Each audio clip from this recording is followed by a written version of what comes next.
जय गुरु जी संगत जी। वीडियो को लाइक कीजिए, चैनल को सब्सक्राइब कीजिए और बेल आइकन को प्रेस कर दीजिए ताकि आपको लेटेस्ट वीडियो की जानकारी अच्छे से मिल सके।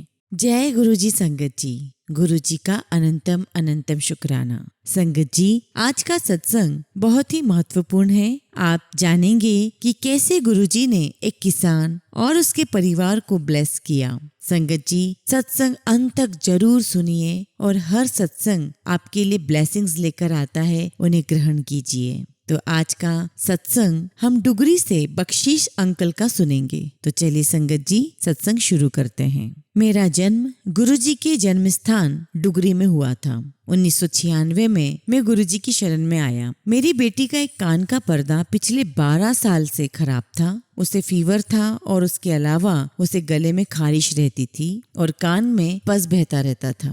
डॉक्टर्स, पंडितों, ज्योतिषियों, बाबाओं और संतों सबके उपाय करके देख लिए थे, पर असफलता ही हाथ लगी थी। अंत में मैंने गुरुजी से विनती करने का विचार बनाया। गुरुजी उन दिनों पंचकुला में थे। जब मैं अपनी बेटी के साथ वहां पहुंचा तो गुरुजी ध्यान में बैठे थे। एक सेवक ने जब गुरुजी को हमारे आने का समाचार दिया तो गुरुजी ने हमें अगले सप्ताह आने का निर्देश दिया। यह सुनकर मैं निराश तो बहुत हुआ, क्योंकि मुझे वहां तक पहुंचने में 4 घंटे लग गए थे। पर अगले सप्ताह 6 बजे आने का विचार बनाकर हम लौट गए। अगले सप्ताह जब मैं पहुंचा तो गुरुजी ने मेरे आने का कारण पूछा। मैंने अपनी बेटी की समस्या बताकर गुरुजी से उनकी कृपा के लिए प्रार्थना की। गुरुजी ने प्रश्न किया कि वह कौन सी कक्षा में पढ़ रही है। मैंने उत्तर दिया कि वह 8वीं कक्षा में है। गुरुजी मुस्कुराए और बोले, कल्याण हो गया, जा ऐश कर। मुझे ये साधारण सा पर बहुत शक्तिशाली वचन अस्पष्ट लगा और मैं वहीं खड़ा रहा। गुरुजी ने मुझे पूछा कि क्या और कुछ पूछना है। मेरा यह पहला दर्शन था। मैंने हाथ जोड़कर गुरुजी से मेरी बेटी को लंबे समय से चले आ रहे रोगों से, कष्टों से मुक्ति दिलाने की बात दोहराई। गुरुजी के निर्देश अनुसार हम संगत में बैठे और हमने प्रसाद और लंगर भी ग्रहण किया। फिर गुरुजी के आदेश अनुसार हम डुगरी जाने वाली अंतिम बस में बैठ गए। अगले दिन ही मैंने अपनी बेटी के रोग में सुधार देखा और कुछ ही दिनों में वह रोग पूरी तरह समाप्त भी हो गया। अब मेरे परिवार ने हर सप्ताह के अंत में गुरुजी के दर्शन के लिए आना शुरू कर दिया। हमारे बस का किराया डॉक्टर के खर्चे से कहीं कम था। ऐसे ही साल बीतते गए। गुरुजी अब दिल्ली आ गए। मैं और मेरी बेटी भी अब रोज दिल्ली आना हमने शुरू कर दिया। एक ऐसे ही दर्शन के अवसर पर गुरुजी ने मुझे अपनी पत्नी और बेटे को साथ लाने को कहा, जिन्होंने अभी तक गुरुजी के दर्शन नहीं किए थे। यात्रा और घर की बहुत सारी समस्याओं के कारण मैं उन्हें लेकर नहीं आया और अगली बार भी अपनी बेटी के साथ ही पहुंच गया। गुरुजी ने दोबारा मेरी पत्नी और बेटे के बारे में पूछा तो मैंने मना कर दिया कि मैं नहीं लाया। और जब ऐसा कई बार हुआ तो गुरुजी ने मुझे अंतिम चेतावनी दी कि पत्नी और पुत्र को लेकर आओ। मेरी पत्नी और पुत्र संगत में आए तो गुरुजी ने मेरी पत्नी से उसके रोग के बारे में प्रश्न किया। मेरी पत्नी ने बताया कि उसे पीठ में दर्द रहता है, जिसके कारण रीढ़ की हड्डी की समस्या है। डॉक्टर की राय में उसका कोई उपचार है ही नहीं। गुरुजी ने हंसकर उत्तर दिया कि उसके दर्द का मूल कारण तो मानसिक है। अपनी बेटी का विवाह कराने से दर्द समाप्त हो जाएगा। गुरुजी ने मेरी पत्नी को दर्शन के लिए 2 सप्ताह में एक बार आने को कहा। गुरुजी के कथन से उसका दर्द कुछ ही दर्शनों के बाद समाप्त हो गया। ऐसी गुरुजी की ऊर्जा है। वह अपने संगतों से बहुत प्रेम करते हैं और उन सब का भी बहुत ध्यान रखते हैं जो संगत के संपर्क में है, भले ही वह संगत में आकर गुरुजी के दर्शन न कर पाया हो। मैं दिल्ली महीने में एक बार आता था। एक बार गुरुजी ने मुझे अपने पास बुलाकर 2 सज्जनों से परिचय कराया। बातचीत के दौरान मेरे पिता का उल्लेख आया, जो 85 वर्ष के होंगे। वह स्वस्थ थे और उनकी नजर यानी कि दृष्टि भी सामान्य थी। दांत का कोई दर्द अभी तक नहीं हुआ था उन्हें। मैंने बिना डरे गुरुजी को अपने पिता के रोग के बारे में बताया, जो घुटनों से टखनों तक था। डॉक्टर उनके रोग या पीड़ा को कम नहीं कर पा रहे थे।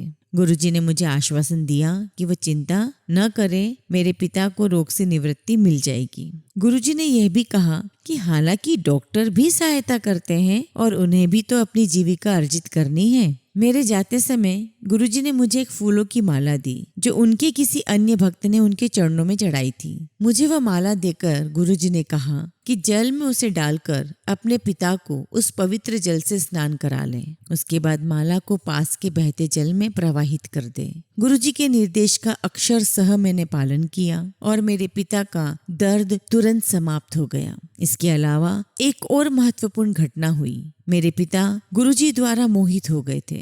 जब उनको भोजन करने को कहा जाता तो वह कहते कि उन्होंने गुरुजी का लंगर ग्रहण कर लिया है। परिवार के सदस्यों ने तुरंत ही समझ लिया कि पिताजी पूरी तरह मानसिक रूप से गुरुजी की शरण में पहुंच गए हैं। घर में उनकी उपस्थिति केवल शारीरिक रूप से है। कुछ समय बाद मेरे पिता ने यह शरीर त्याग दिया। उनका अंत अपने पोते पोतियों से बात करते हुए अत्यंत शांतिपूर्ण रहा। आज भी मेरे सपने में मेरे पिता को गुरुजी के सम्मुख नतमस्तक होते हुए मैंने देखा है। यह स्पष्ट है कि गुरुजी ने मेरे पिता के अंतिम समय में उनके जीवन की बागडोर अपने हाथ में ले ली थी और उनको अति सुगमता से मृत्यु द्वार से होते हुए स्वर्ग लोक तक पार करा दिया। जय गुरुजी। एक किसान के लिए उसका ट्रैक्टर परिवार के सदस्य की भांति होता है। मैंने नया ट्रैक्टर खरीदने से पहले गुरुजी से पूछा कि कौन सा खरीदा जाए। गुरुजी ने कोई भी नया ट्रैक्टर खरीदने का सुझाव दिया। मैंने नए ट्रैक्टर स्वराज ट्रैक्टर खरीदा। मेरी ट्राली बहुत भारी मेटल की बनी हुई थी और पूरे गांव में अपने प्रकार की यह पहली ट्रैक्टर ऐसी थी, क्योंकि वह मेरी जमीन से 3 गुना अधिक जमीन पर एक समय में अधिक कार्य करने में समर्थ थी, सक्षम थी। उस ट्रैक्टर पर भी गुरुजी की कृपा है। यह इस संदर्भ से आपको स्पष्ट हो जाएगा। मेरे पुत्र को स्वप्न आया कि जब वह ट्रैक्टर चला रहा था, कुछ लोगों ने ट्रैक्टर को रोकने का प्रयास किया। ट्रैक्टर पर बैठे हुए एक व्यक्ति ने उसे ट्रैक्टर रोकने को कहा, अन्यथा वह उससे ट्रैक्टर छीन लेंगे। उसने ट्रैक्टर रोक दिया, पर उसी समय गुरुजी प्रकट हुए और उन्होंने मेरे बेटे को ट्रैक्टर चलाने का निर्देश दिया। मेरे बेटे ने अपना ट्रैक्टर आगे बढ़ाया और देखा कि उपस्थित जन समूह अपने आप हटकर उसे रास्ता दे रहा है। मेरे पुत्र ने जब अपने परिवार को यह बात बताई तो हमने निष्कर्ष निकाला कि गुरुजी ने किसी आने वाली विपदा से ट्रैक्टर और हमारे परिवार की रक्षा की है। 2004-2005 में गुरुजी ने संगत के कुछ सदस्यों को अपने गांव डुगरी जाने की स्वीकृति दी। संगत के 30-35 सदस्य जब डुगरी पहुंचे तो हमने उन्हें लस्सी परोसी। रात को मेरी पत्नी को स्वप्न में गुरुजी ने पूछा, क्या घर में घी की कमी है? जब मेरी पत्नी ने उत्तर दिया नहीं, तो गुरुजी ने प्रश्न किया, तो केवल लस्सी देकर उसने मक्खन क्यों रख लिया था? मेरी पत्नी शर्मिंदा हो गई। अगले दिन सुबह उसने ये घटना अपने परिवार के सदस्यों को सुनाई तो अनजाने में हुई गलती को कभी न दोहराने का निश्चय किया। अब मौका मिलने पर वह लस्सी मक्खन के साथ ही देते हैं। हालांकि यह स्पष्ट नहीं है कि गुरुजी ने ऐसा क्यों किया। एक अन्य पक्ष से विचार किया जाए तो जितना अतिथि को दिया जाता है, परिवार को उससे कहीं अधिक ईश्वर से प्राप्त होता है। उस परिप्रेक्ष्य में ये बात इस संदर्भ से स्पष्ट हो जाती है कि मैं आज बहुत बड़ा एक किसान हूँ, पर मेरे परिवार पर गुरुजी की अभी भी और कृपा बची थी। मेरी एसिडिटी की समस्या के लिए गुरुजी ने मुझे अभिमंत्रित तांबे के लोटे से जल पीने को कहा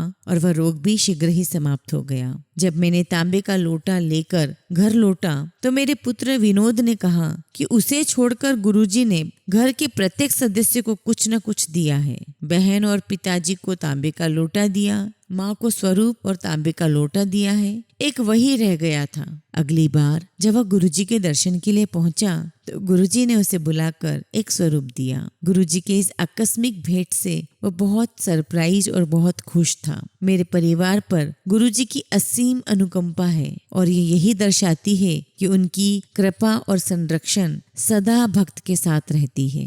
जय गुरुजी, शुक्राना गुरुजी।